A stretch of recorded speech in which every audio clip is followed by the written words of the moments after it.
Ang programang ito ay rated SPG. Striktong patnubay at gabay ng magulang ang kailangan. Maaaring may masiselang tema, lengguwahe, karahasan, sexual, horror o droga na hindi angkop sa mga bata. Nagtalo ang dalawang magkapatid dahil sa mga sinasabi nito ni Dr. Carlos Benetes dito kay RJ. Talagang naglasing ito at talagang hindi papayag na kung saan talagang walang tiwala ang kanyang anak sa kanya na kung saan sa ibang tao pa ito nag-o-offend. Dito na nga ay talagang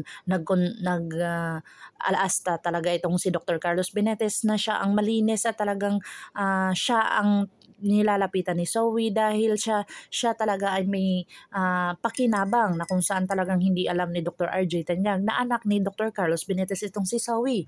Agad-agad naman itong si Lynette ay talagang kinakabahan at talagang porsigido itong hindi paalisin sila ni Regan at saka ni Harry. Pero ito nga ay pumilit ng umalis at talagang ramdam ni Regan ang kinikilos ni Lynette pero hindi ito inaatubili ni Harry dahil sa may lakad pa nga siya dito. Dito na nahalungkay ni Harry ang kanyang bulsa na kung saan naisip niya itong si Lynette.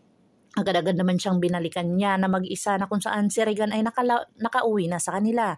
Dito na si Regan ay talagang tutulungan niya si Lynette kung saan talagang makakaligtas sila dito sa dalawang magnanakaw. O di kaya ay talagang mapapahamak sila ditong dalawa na kung saan may hawak itong mga baril.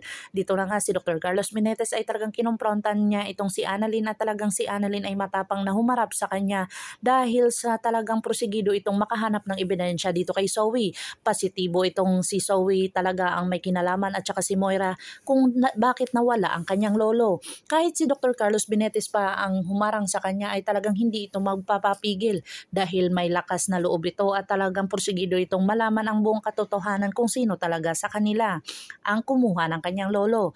Si Giselle naman ay talagang iyak na iyak dito dahil sa pinapaamin niya itong si Zoe at saka si Moira sa lahat ng kanilang mga ginagawa.